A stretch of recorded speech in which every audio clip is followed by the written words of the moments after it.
প্রথম ঘরটির নাম নন্দা এবং দ্বিতীয় ঘরটির নাম ভদ্রা, তৃতীয় ঘরটির নাম জয়া, চতুর্থ ঘরটার নাম রিক্তা, পঞ্চম ঘরটার নাম পূর্ণা, ষষ্ঠ ঘরের নাম অজিতা, সপ্তম ঘরের নাম অপরাজিতা, অষ্টম ঘরের নাম শুভা। আপনারা ব্রাহ্মণ যারা আছেন ঘন্টা বাদ্য সহকারে মায়েরা শঙ্খ বাজিয়ে করিয়ে নিয়ে আসুন।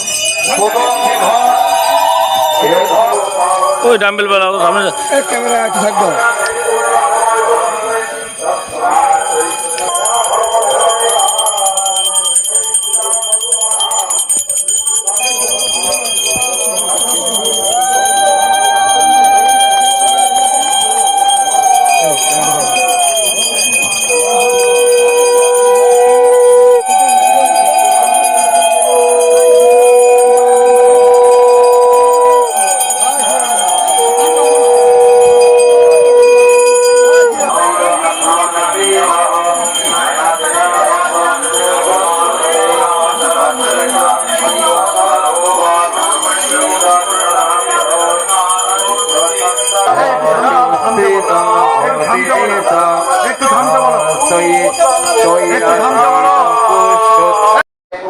সাড়ে তিনটের সময়, ভোর 3:30 ব্রহ্ম মুহূর্ত, যেরকম জানানো হয়েছিল আগেও সবাইকে, ঠিক 3:30 সময় শুরু হয় এবং সেই অযোধ্যার থেকে আনা পবিত্র মৃত্তিকা, রাম জন্মভূমি,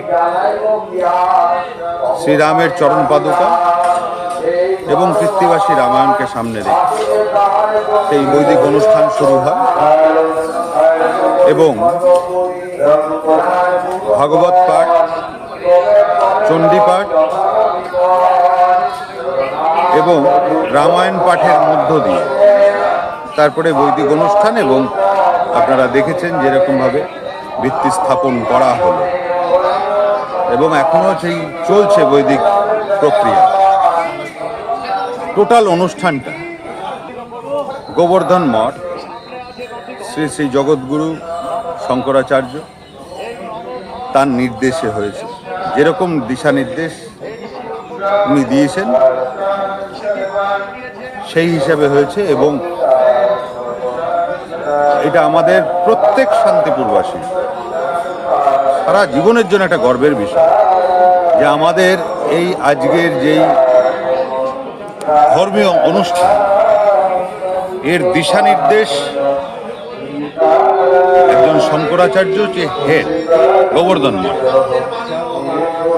এবং কাঁচির শঙ্করাচার্য সেও আশীর্বাদ দিয়ে গতকাল তার বার্তা দিয়ে পাঠিয়েছে। আমাদের জন্য এটা একটা বিশাল প্রাপ্তির বিষয়। আজকে তাদেরও আসার উপস্থিত থাকার কথা ছিল। দেখুন, আসার কথা ছিল, কিন্তু যেহেতু এই মরাল কোড অফ কন্ডাক্ট লাগা, তো আমরা অ্যাভয়েড করেছি যে এই নিয়ে আবার কোনো বিতর্ক যাতে না হয়। সবাইকে বলাও হয়েছে এবং তারাও বলেছে যে একেবারে সঠিক কথা, তাই ওই লিখিত এবং ভিডিও করে সেইভাবে বার্তা দিয়েছেন, আশীর্বাদ দিয়েছেন।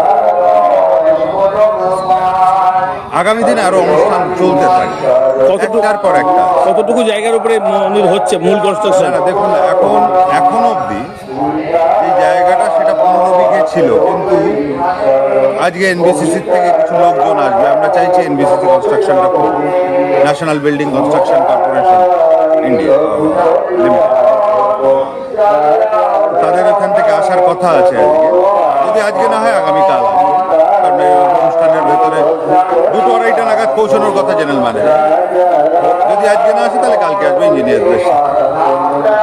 এবং তারা সাজেস্ট করছিল যে আমরা যেহেতু ওই কালচারাল সেন্টারটাও আছে, শুধু মন্দির তো না, শ্রীকৃত্তিবাস কালচারাল সেন্টার, যেটা সেই 15th সেঞ্চুরি টেরাকোটা স্টাইল, বাংলার যেটা নিজস্ব স্টাইল পোড়ামাটি,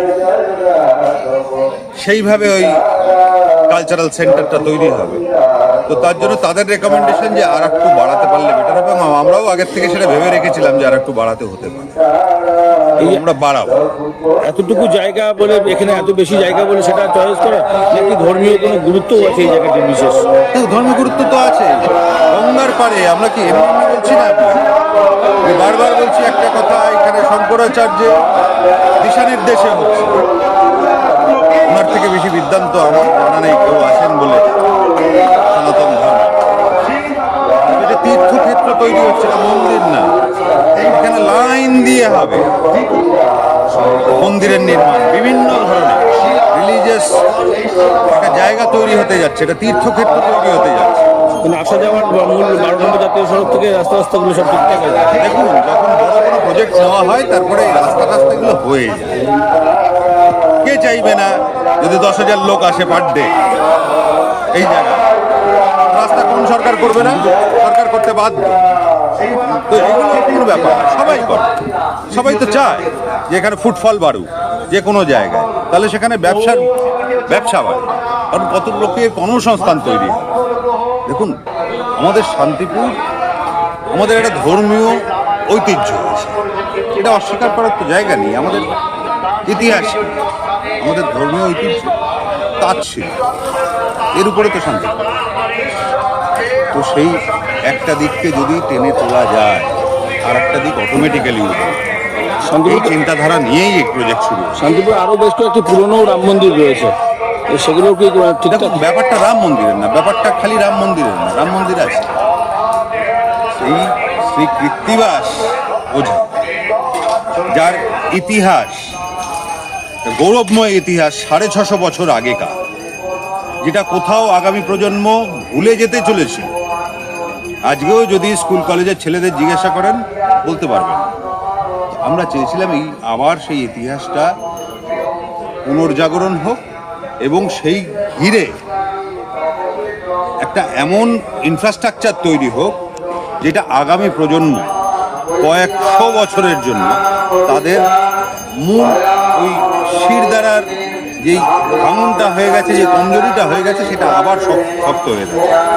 সেই নিয়ে এই শ্রী কৃত্তিবাস রাম মন্দির তীর্থক্ষেত্র তৈরি হচ্ছে। এখানে যে লাইব্রেরি ছিল, সেই লাইব্রেরি সম্পর্কে একটা অভিযোগ ছিল, মাঝে মাঝে খোলা, দূর দূরান্ত থেকে মানুষজন এসে ঘুরে যান, সেগুলো ঠিকঠাক হবে? আজ পর্যন্ত এদিকে কারোর ধ্যান ছিল না। আমরা যেটা করতে পেরেছি সাকসেসফুলি, যে আজকে শ্রী কৃত্তিবাস ওঝা নিয়ে আলোচনা চলছে সারা ভারতবর্ষে। আজকে অযোধ্যা থেকে গোবর্ধন মঠ, পুরী, সবার সাথে আমাদের একটা যোগসাযোগ তৈরি হয়ে গেছে এই এক প্রজেক্টকে কেন্দ্র করে। তো সেইখানে ওই লাইব্রেরি আর রিসার্চ সেন্টার সবই হবে আগামী দিনে।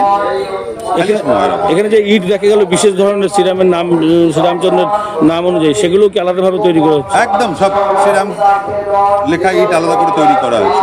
একটা ধর্মীয় ঐতিহ্য। আজকে তো ভূমি পূজন হলো, ভিত্তিপ্রস্তর স্থাপন, সেটাও কি হলো আজকেই? আজকেই ভিত্তিপ্রস্তর।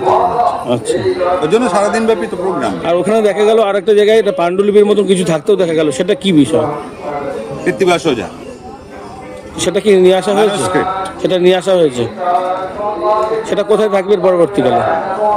তার একটা পরিকাঠামো তৈরি করা হবে, তারপরে নিশ্চয়ই সেটা সেখানে নিজের জায়গা মতন থাকবে, যাতে সেটা কনজার্ভ থাকে, প্রিজার্ভ থাকে। এমনি হাওয়া লাগলে খারাপ হয়ে যায়, যেভাবে কনজার্ভ করা ফ্রান্সে ছিল, সেটা যদি আপনারা দেখেন আপনারা বলবেন যে আমাদের সত্যি হাত দেওয়ারও অধিকার, কারণ জিনিসটা থাক, সেটা তো আমরা চাই। আমার সন্তান, আমার তাকে লালন পালন করার ক্ষমতা নেই, সে এক জায়গায় আছে, ভালো আছে, আমি কি চাই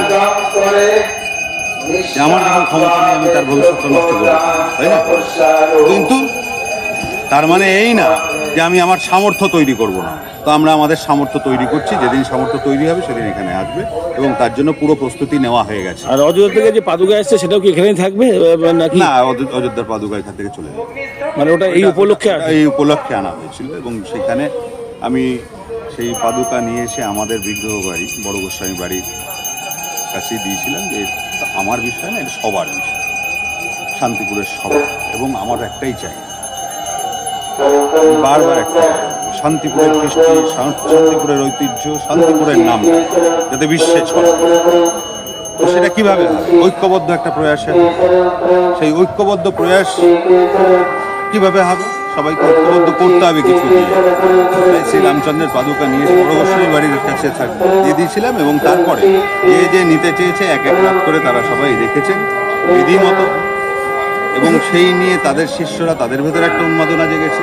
একটা ঐক্যবদ্ধ প্রয়াস যাকে বলেন, ঐক্যবদ্ধ করার একটা প্রয়াস। তার মানে শুধু এখানে মন্দির নয়, এর সঙ্গে কালচারাল বিষয় থাকবে। একদম, তো বারবার বলছি, এখানে cultural centre, digital heritage hub, research centre মন্দিরের সাথে সাথে।